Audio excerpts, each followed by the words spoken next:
weeks ago, I was from one of those who was thinking, perhaps this is a big hoax. Perhaps this is just, something and it's over exaggerated. I promise you, it took me just a little bit of travel, a little bit of research, a little bit of concern for the ummah to quickly change my mind to say, you know what, as a leader, you should never say those words. Luckily, I never said them in public. Subhanallah.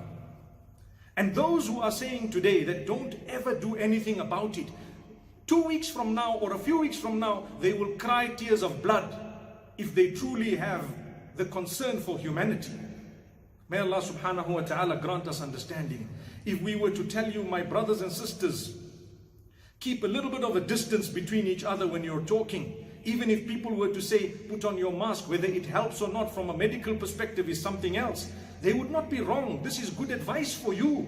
Remember, it is mainly the weak and the vulnerable whom we are concerned about. The older people, the young ones might ride the wave and come out of it because the percentage of death, they may argue, is very small. But who knows? If you have an underlying condition, the chances are that you will be from among those who don't make it. And trust me, if you have 12 ICU beds in an entire country, you don't want to even begin to think of where you're going to go. If they tell you in modern countries, first world countries, that you know what, we have to choose who we serve because have you been of service to humanity? Are you a person we need in the community? If yes, this is the bed for you. If not, go and die. May Allah forgive us. We don't want to ever see those days. So all I am saying today, and this address is extremely important, is, brothers and sisters, yes, there may be a conspiracy theory. It might have started by this person and that person. It might have been started for political or financial reasons. Whatever it may be, that's not my field. I have to look at what is on the ground today, no matter who started it. When the bushfires started in Australia, they could blame anyone, but it became a catastrophe for humanity, not just for Australia. Who started it and who didn't is a topic for those who enjoy that or who want to look into it. But as for you and I, what's of importance for us is to save lives, to ensure we don't give the wrong advice. And we don't blackmail people using religion. How can you? So if authorities were to tell you, listen, you have to adopt the following. I have received hundreds and thousands of questions on the social media, especially on the Facebook, that why is Dr. Zakir Naik silent as far as the issue of coronavirus is concerned? It's more than few months. It's more than 3 months since the issue is there. And today we see every Tom, Dick and Harry, every second person is talking about coronavirus. So why is Dr. Zakir Naik silent? And I have two reasons why I'm silent, and I'll be breaking the silence today. Number one, today the world has become a global village. And especially because of the social media, you have a lot of information and a large portion of it which is either fake or is it false news. And we find today every second person, whether Muslim or non-Muslim, is commenting on coronavirus. And because of the fake news on the social media about coronavirus, about COVID-19, and about the fake news that has been made by different people, it's causing more harm than good. So I didn't want to add to it. I will give you a few examples. In the month of January 2020, the video clips made by some people showing the Chinese being affected by the COVID-19 and they're barking like dogs, they're behaving like animals. I, being a doctor, I know that this is not true because the COVID-19 does not affect the brain, it affects the respiratory system.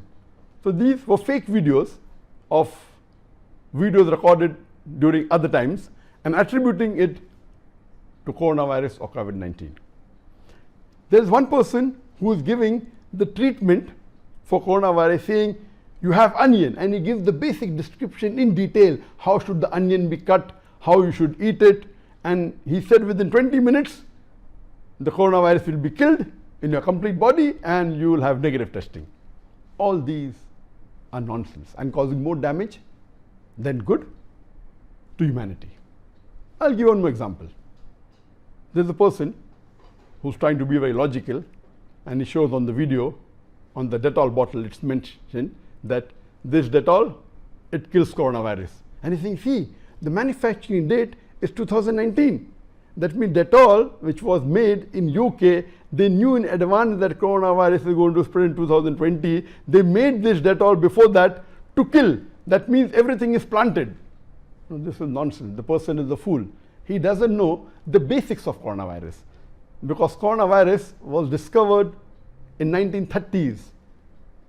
What we have today is COVID-19. It's one species of coronavirus. So that's the reason we have to be careful. We don't have to unnecessarily pick up news from the media, from the social media, from the news and repeat it without verifying it. And I'm shocked that even many dais, many who are popular, some of them have been my students, they're talking about the treatment of coronavirus. Number one, when they say coronavirus, it is not the same as COVID-19. COVID-19 is one type of coronavirus, which I speak later on, inshallah. And they give solution. Even dais, I'm shocked, giving solution about coronavirus, how to treat COVID-19, which is not their specialty. And they're even speaking about Islamic aspects, which is not their field. Most of us dais, we are not fuqahas, we are not mujtahid, and they're giving instructions on not to do something which is fard. Let the fuqahas do that. Let the mujtahid do that. A dai cannot. And imagine if you're wrong, what will happen? Because our beloved Prophet ﷺ said that while giving fatwa, if you are qualified, if you give a right fatwa, you get double sawab. If you give the wrong opinion, wrong fatwa, yet you get a single sawab. But if you're talking about medical aspect, which is not your field, whether right or wrong, you are responsible for the damage caused. It is wrong because today, very few people in the world know about the details of COVID-19. Even I, though I'm a medical doctor, I'm not qualified to speak on COVID-19. There are few people like virologists, like immunologists, those who are specialized in epidemics, who are specialized on virus. A small section of the medical field, they are qualified. So how can a dai just read a newspaper and repeat it without verifying? Even if it turns out to be right later on, you will be responsible. Similarly, giving fatwa is not our scope. Let the fuqahas do that. That was one of the reasons that I did not speak about COVID-19. But since the people requested me, thousands of them, and all the requests were talking about coronavirus, I will speak a couple of minutes on coronavirus to show you the difference, to give information. Coronavirus, people know about coronavirus since decades. Let me tell you that the coronavirus has got various species. There are about 20 species of coronavirus. And most of these species of coronavirus, they do not affect the human beings. So when they say coronavirus, there's this damage, actually they're giving misinformation. Most of the coronavirus doesn't cause damage to the human beings. There are 5 species, there are 8 species which cause a problem. 5 of these species cause a very minimal problem to the human beings. There are 3 species which really are detrimental and cause a great damage to the human beings. If you read, the coronavirus was first discovered in the animals in 1930s. It was first discovered in chickens, which caused a respiratory tract infection in the chickens. Later on in 1940s, it was found in mouse, and in human beings, the first time it was found was in 1960s, and it was called human coronavirus. And the first time the word human coronavirus came in the print media was in 1968. As I mentioned, out of the 20 species, out of the 20 species available of coronavirus, only 8 affect the human beings. 5 are very mild and doesn't cause a major problem to human beings. The 3 are detrimental. Number 1 is the SARS coronavirus. SARS is severe acute respiratory syndrome, SARS, coronavirus, COV. This mainly spread in the world. It was declared a pandemic in 2003. It started in 2002 in China. It mainly spread in 2003, and 2004 was the last that last that it was seen. So SARS coronavirus mainly spread in 2003, it started in 2002, ended in 2004. After that, it wasn't seen. It was mainly a respiratory tract symptoms were seen. It was declared as a pandemic by the WHO. And the second one is MERS, Middle East Respiratory Syndrome coronavirus. This Middle East Respiratory Syndrome, it spread in 2012.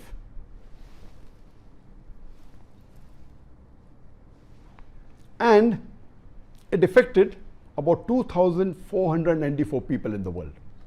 And about 858 people died because of MERS. It spread in about 24 countries, and yet they're keeping a track. As late as the end of 2019, the report said there were 2,494 cases in the full world over all these about 10 years, and it killed 858 human beings. That means a mortality, a death rate of 34.4%. Whereas SARS coronavirus, it had infected 8,098 people in the world and killed 774 people, less than 10% death rate. That is 9.55% death rate. Recently, a few months ago, came the third coronavirus species, which was very deadly for the human beings, and that was COVID-19. Coronavirus disease 2019, also called as SARS-CoV-2, that is severe acute respiratory syndrome coronavirus 2. This was first came into existence and notified to the WHO was in the end of December 2019, and the infection started a couple of months, some say November, some say October, some say earlier in 2019. What I gave you information is about coronavirus, which is there, and it is already established information. You can go to any medical journal, any medical site, and the information will be somewhat similar. COVID-19, coronavirus 2019 disease, it is new. We aren't aware of the details. There is no established treatment for it yet. There are research being done. So if the medical fraternity who are specialized in this field, if they give their comments, it's okay. But every Tom, Dick and Harry talking about the treatment, talking about to take care about it, and the guy is doing it, is not our field. Even if we turn out to be right tomorrow out of fluke, that doesn't mean what we did is that, because the Quran clearly mentioned in Surah Hujurat chapter 49, verse number 6, when you get information, you check it up, check its reliability. So if the medical experts themselves don't know the authenticity, how can we talk about it? That was the reason I kept silent on this issue.